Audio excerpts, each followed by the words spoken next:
Let's now begin the bulletin with the top headlines.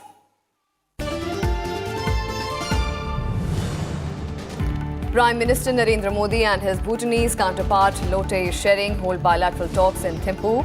Both nations signed 10 MOUs. Prime Minister inaugurates Mangdechu hydroelectric power plant, launches stamps to commemorate 5 decades of India-Bhutan hydropower cooperation.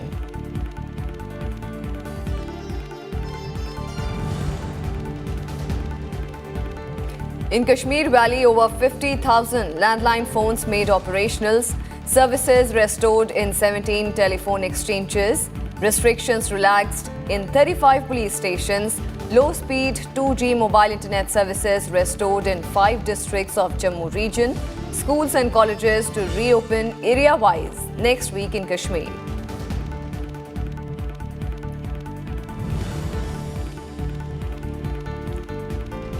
Defence Minister Rajnath Singh approves setting up of high-level committee to review policy on military procurement, panel to recommend measures to remove bottlenecks and hasten defence acquisition in 6 months.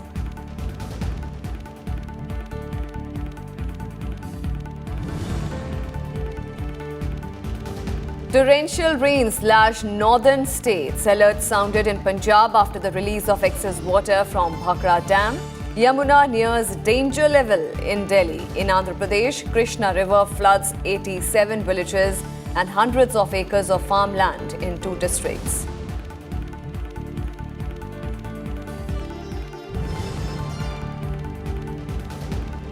And Deepa Malik and Bajrang Punia to get Rajiv Gandhi Khel Ratna Award. 19 sports persons, including cricketers Ravindra Jadeja and Poonam Yadav, to get Arjun Award. 3 names finalized for Dronacharya Award.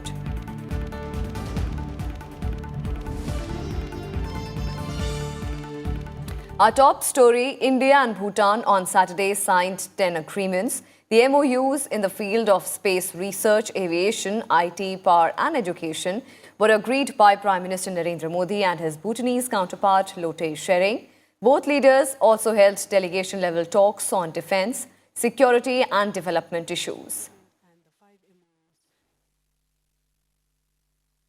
Prime Minister's visit marks India's 5 decades of hydropower cooperation with Bhutan, and on this occasion, he inaugurated the 720-megawatt Mangdechu hydroelectric power plant, which is jointly developed by India and Bhutan.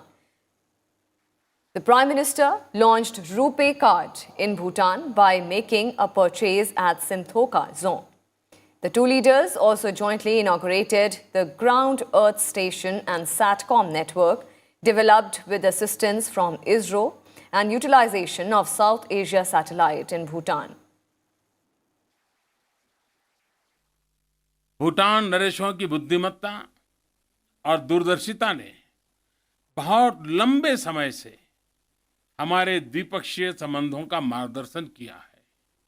यही नहीं, उनके vision ने भूटान को पूरी दुनिया के सामने एक ऐसे अनूठे उदाहरण के रूप में प्रस्तुत किया है, जहां डेवलपमेंट को आंकड़ों से नहीं, हैप्पीनेस से नापा जाता है, जहां आर्थिक विकास परंपरा और पर्यावरण के साथ आगे बढ़ता है। ऐसा मित्र और ऐसा पड़ोसी कौन नहीं चाहेगा। साथियों, यह भारत का सौभाग्य है कि हम भूटान के विकास में प्रमुख भागीदार हैं। भूटान की पंचवर्षीय योजनाओं में भारत का सहयोग आपकी इच्छाओं और प्राथमिकताओं के आधार पर आगे भी जारी रहेगा।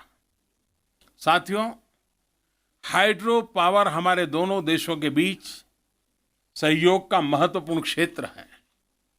दोनों देशों ने मिलकर भूटान की नदियों की शक्ति को बिजली में ही नहीं, पारस्परिक समृद्धि में भी बदला है। आज हमने मांगदेच परियोजना के उद्घाटन के साथ इस यात्रा का एक और ऐतिहासिक मुकाम हासिल किया है। दोनों देशों के सहयोग से भूटान में हाइड्रो पावर उत्पादन क्षमता 2000 मेगावाट को पार कर आगे बढ़ रही है। मुझे विश्वास है कि हम अन्य परियोजनाओं को भी तेजी से आगे ले जाएंगे। भारत के नेशनल नॉलेज नेटवर्क के साथ कनेक्शन भूटान के छात्रों और शोधकर्ताओं को भारतीय विश्वविद्यालयों के लिए नए साधनों से जोड़ेगा। ये दोनों देशों के बीच साझा नॉलेज सोसाइटी की स्थापना के लिए एक महत्वपूर्ण कदम है, जो विशेष रूप से हमारे युवाओं को लाभान्वित करेगा।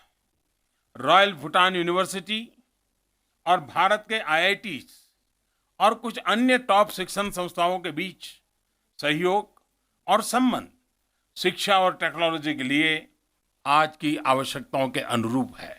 मुझे बहुत खुशी है कि आज हमने भूटान में रुपे कार्ड को लॉन्च किया है।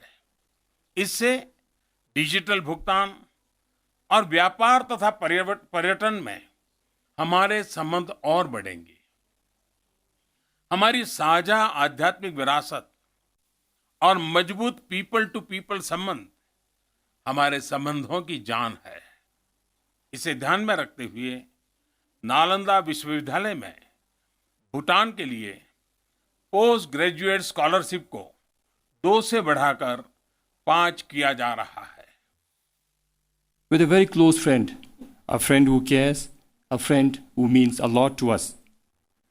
From our conversation, His Excellency's focus on neighborhood first policies, His Excellency's clarity on leading the biggest democracy and fastest growing economy in the world has caught my attention. For this, I commend Prime Minister Modi ji for his strong and dynamic leadership. India's stature and influence has grown in the international arena, and it has emerged as a global leader. Your leadership has a rare combination of courage, compassion, and caliber. We see you taking bold steps for the greater interests of your nation and its people. I offer my admiration and sincere appreciation for that. I assure Prime Minister Modi for Bhutan's unwavering support to India's leadership role in regional as well as global affairs. A politically and economically stable, successful India translates to a very prosperous region that also benefits Bhutan.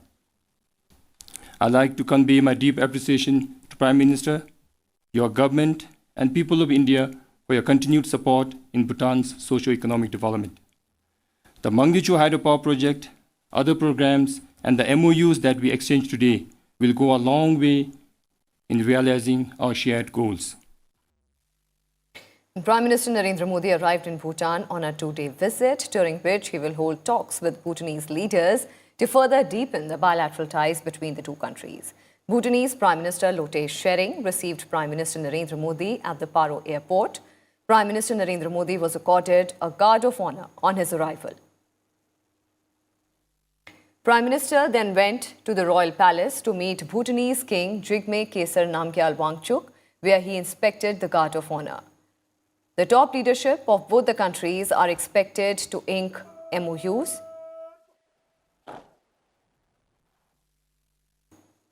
The Prime Minister's visit marks India's 5 decades of hydropower cooperation with Bhutan.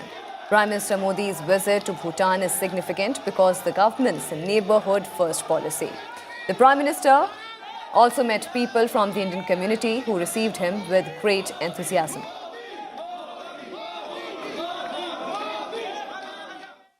Meanwhile, children and youth queued up with Indian and Bhutanese flags at most places along the 50-kilometer road from Paro Airport to Thimphu to greet Prime Minister Narendra Modi.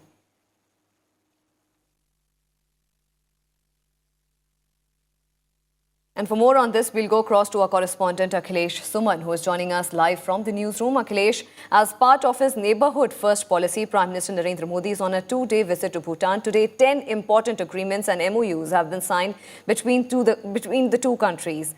What were the big takeaways from the agreement? How significant are the Indian and Bhutanese relations for both the sides? You know, India-Bhutan relation is very interesting and very important. You know that geopolitical situation of Bhutan makes it immensely important for India. You know that Bhutan is situated between China and India, and in that way India secures also the border of Bhutan.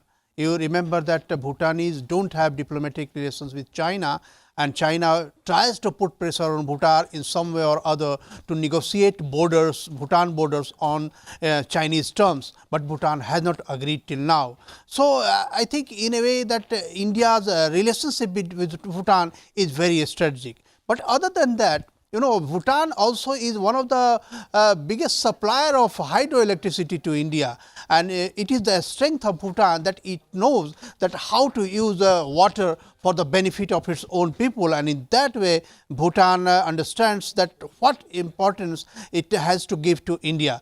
And Prime Minister Narendra Modi has inaugurated one more power project, and after that, he also told that the relationship between India and Bhutan should not only depend on hydropower, it should also expand, and that will cater the needs of Bhutan in a big way. And that is why Prime Minister Narendra Modi announced that it will help Bhutan in development and security both. And it was one of the biggest assurances of Bhutan, seeing the aggressiveness of China in a big way, and China wants that Bhutan should agree to its terms. So, in that way it is one of the biggest points that Bhutanese Prime Minister told that he considers Prime Minister Narendra Modi and India as one of the biggest powers in the world, and he is ready to help supports India at all the global stages. So, I think this reciprocal commitment from both the sides is one of the biggest takeaways, given the fact that the regional politics is getting quite complicated, given the fact that Pakistani support to terrorism, and China is trying to rebalance Asian politics, South Asian politics in its own way. So, I think this affirmation from Bhutan and India is very important in the latest geopolitical situation, and I think Prime Minister Narendra Modi has achieved this confidence of Bhutanese friend. That is one of the smallest democracy in the world, and India is the biggest democracy in the world, and the alliance between the two is very important, and it has become a model in the world that how you can have a relationship between two neighbors that is very cordial and that is like a model.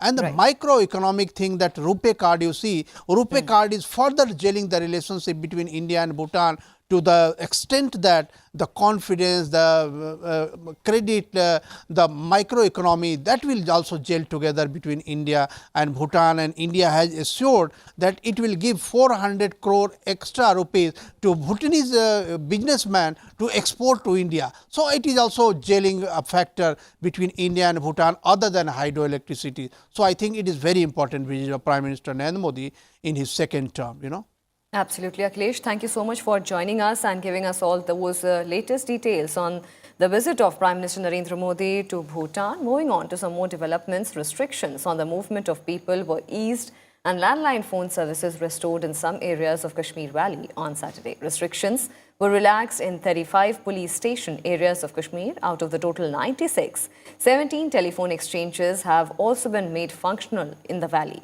The services will be restored in other areas in a calibrated manner. While stringent security arrangements remained in place, locals were allowed to move after checking their valid identifications. Primary schools across the valley will also reopen on Monday. In Jammu, low-speed mobile internet services were restored in 5 districts of the region.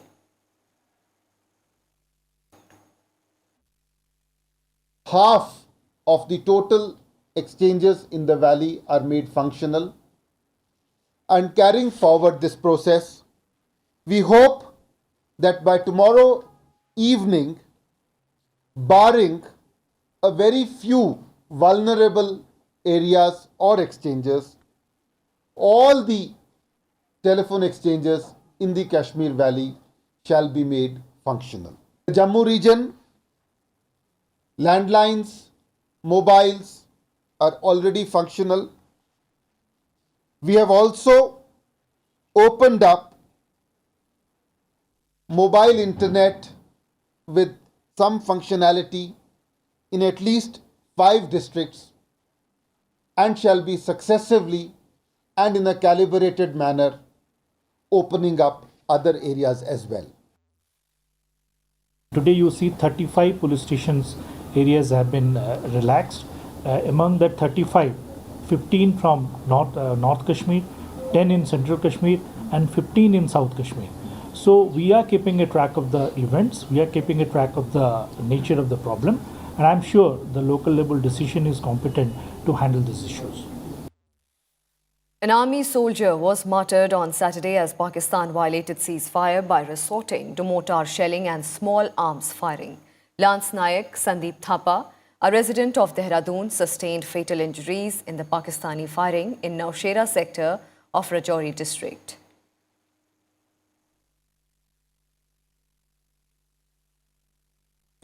Defence Minister Rajnath Singh has approved setting up of a committee under the chairmanship of Director General Acquisition to review the Defence Procurement Procedure 2016 and Defence Procurement Manual 2009. The committee will revise and align the procedures with the aim of ensuring seamless flow from asset acquisition to life cycle support. The DPP 2016 and DPM 2009 have been due for revision. Aligning the procedures will ensure seamless flow from asset acquisition to life cycle support and strengthen the Make in India initiative of the government. Apart from Director General Acquisition, 11 other members, not below the rank of Joint Secretary or Major General equivalent, are part of this high-level committee. The committee has been given 6 months to submit its recommendations.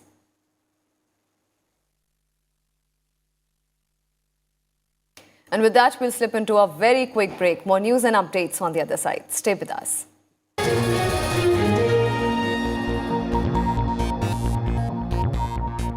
Watch The Big Picture with me, Frank Rausen Pereira, at 9:30 p.m.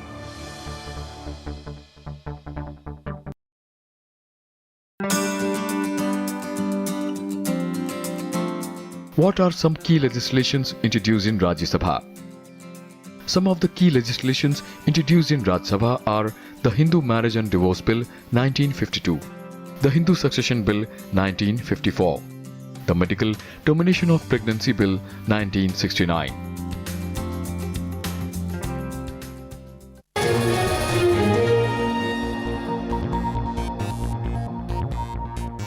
Welcome back. As part of his three-nation visit to the Baltic states, Vice President M. Venkaiah Naidu arrived in Lithuania capital Vilnius on Saturday. Upon his arrival, he was received by the President at the Presidential Palace. During his 6-day visit, the Vice President will also visit Latvia and Estonia. The major focus of the visit is to advance India's outreach to the three nations that were once part of the erstwhile Soviet Union and are now independent nations.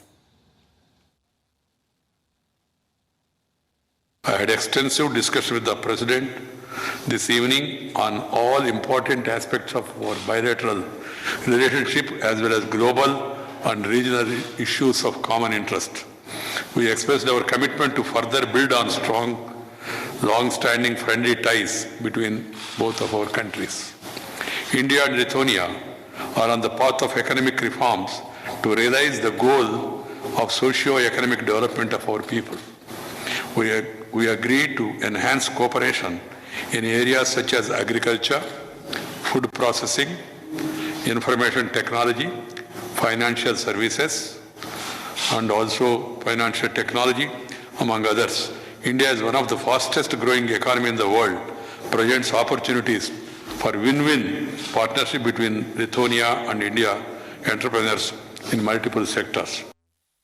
The HRD ministry has received more than 2 lakh suggestions from all over the country for the new education policy. This was informed by the Union HRD Minister Ramesh Pokhriyal Nishank on the occasion of the completion of 25 years of the National Council for Teacher Education. Nishank also honoured many teachers for their commendable work. Education experts from India and abroad attended the international conference held in Delhi on this occasion. The issues related to the school education system and teachers were also discussed in the program. जो नई शिक्षा नीति है, हम कोशिश कर रहे हैं, जो मसौदा है नई शिक्षा नीति का, 1,10,000 तो ग्राम समितियों तक पहुंच गए हम, परामर्श करते करते शिक्षकों से, छात्रों से, वैज्ञानिकों से, शिक्षा मंत्रियों से, शिक्षा सचिवों से, शिक्षा निदेशकों से, जिस दिन मैंने इस परिवार में मैं सम्मिलित हुआ, मेरे को जिम्मेदारी मिली, उसी दिन हमने उसको पब्लिक डोमेन में डाला। 2 लाख से भी अधिक सुझाव आ गए हैं, 2 लाख से भी अधिक सुझाव। In NCT, I have seen some opportunities in the last 8 months, and the opportunities are to improve the quality of teacher education, because we can always improve on quality. That is one thing that nobody can say there is an end, but there is a lot of scope to improve the quality in teacher education in India, and to improve the communication amongst the various stakeholders. Weather news now. Heavy rains lashed northern states of country while alert was sounded in Punjab following release of excess water from Bhakra Dam, while Yamuna neared warning level in Delhi. Normalcy slowly returned to the flood-ravaged Kerala. So far, 113 people have died in the rain-related incidents in Kerala, 70 in Madhya Pradesh, 65 in Karnataka, 54 in Maharashtra, 5 in Rajasthan and 1 in Andhra Pradesh. Over 11,000 people have been moved to 56 relief camps in Guntur and Krishna districts of Andhra Pradesh as the Krishna River is in spate, causing floods and affecting normal lives. 2 deaths have been reported so far. 87 villages in the state have been affected by Krishna floods. The weather has improved in flood-hit western Maharashtra and Madhya Pradesh, following authorities to speed up rescue and relief operations. Heavy rains in several areas of Himachal Pradesh triggered flash floods and landslides, disrupting road traffic. 6 people were rescued after they got stranded near Palampur following the flash floods, while several roads in Kangra, Kullu and Chamba districts were blocked due to landslides. Several parts of Jammu received heavy rains, raising water level in Tavi and leaving some low-lying areas submerged.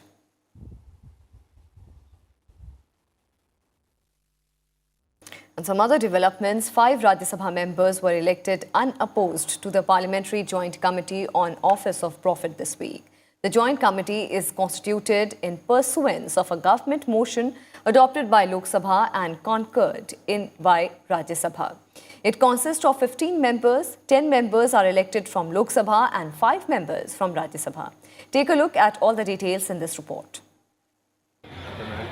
Parliamentary Joint Committee on Office of Prophet has 15 members, 10 from the Lok Sabha and 5 from the Rajya Sabha. 5 Rajya Sabha members were elected unopposed to the Parliamentary Joint Committee on Office of Prophet, and they are Mahesh Podar of the BJP, K. Keshav Rao of TRS, Vijay Sai Reddy of the YSRCP, Dola Sen of TMC, and Sasmit Patra of BJD. Nominated member Sonal Man Singh has been elected unopposed to the Central Advisory Committee for the National Cadet Corps. Congress MP M.V. Rajiv Gowda has been elected unopposed to the National Institute of Mental Health and Neurosciences, Bengaluru. JDU MP Kehkashan Perveen has been nominated to the Hajj Committee of India. Meanwhile, after the historical legislation passed in the budget session of Parliament, it will be the turn of the parliamentary committees to complete some work of far-reaching significance in 2019-20. Various committees have already finalized their agenda. Although department-related standing committees are still in the process of being formed, but the subjects and the topics selected by finance and other committees throws considerable light on the areas that are likely to be investigated by them. For instance, the OBC Welfare Committee of Parliament has prepared a huge agenda for study in 2019-20. The committee will examine representation of OBCs and questions related to their welfare in 23 ministries and departments of the government. This committee is headed by Lok Sabha MP Ganesh Singh. Of its 30 members, 7 are from the Rajya Sabha. The ministries selected by the committee are Ministry of Agriculture and Farmers Welfare, Department of Atomic Energy, Ministry of Civil Aviation, Ministry of Communications, Ministry of Defence, Finance Ministry, Ministry of Petroleum and Natural Gas, Ministry of Railways, Ministry of Housing and Urban Development. The Committee on Public Undertakings of Parliament is also like a financial committee, but 7 of its 22 members are elected from the Rajya Sabha. This committee, headed by Lok Sabha member Meenakshi Lekhi, has selected 17 subjects in 3 categories for study in 2019-20. Among other things, the committee will examine oil and natural gas sector undertakings, public sector insurance companies, power sector companies on CSR expenditure, coal sector undertakings. Airports Authority of India, Central Coalfields Limited, Container Corporation of India, Food Corporation of India, Goa Shipyard Limited, NBCC India Limited, THDC India Limited. The Estimates Committee headed by Lok Sabha member Girish Bhalchand Bapat has also selected 14 subjects. It is also a financial committee consisting of 30 members. All members are elected from the Lok Sabha. The recently constituted committee will take up the review of smart city projects, progress of airport projects, development and modernization of railway stations, border area development program, progress of Digital India, functioning of FASAI, Prime Minister Rural Housing Scheme review. In a similar fashion, subjects will be finalized after the formation of the department-related standing committees. All departments will have to give their presentations before them. Sports news now. Rio Paralympic silver medalist Deepa Malik was on Saturday nominated for the Rajiv Gandhi Khel Ratna Award. Malik joins Asian and Commonwealth Games champion wrestler Bajrang Punia, who was also nominated for the country's highest sporting honour on Friday. Malik had bagged a silver in the shot put F53 category in the 2016 Rio Paralympics, becoming the first Indian woman to win a medal. 19 sportspersons have also been nominated for the Arjuna Award, including cricketers Ravindra Jadeja and Poonam Yadav, track and field stars Tejinder Pal Singh Toor, Mohammad Anas and Swapna Burman, footballer Gurpreet Singh Sandhu and shooter Anjum Modgil. In hockey, the Indian women's team registered a comfortable 2-1 victory over the host Japan in the Olympic Test event in Tokyo. Both the Indian teams have secured their places in the FIH Olympic qualifiers to be held later this year by winning their FIH series finals. Penalty corner specialist Gurjeet Kaur scored both the goals for Indian side, while for Japan, Aki Mitsuhashi scored the only goal. Indian women will now face their toughest test in world number 2 Australia before facing China. World number 5 and the top-ranked side in the tournament, the Indian men, will play world number 8 New Zealand tomorrow and world number 16 Japan in their last round-robin match.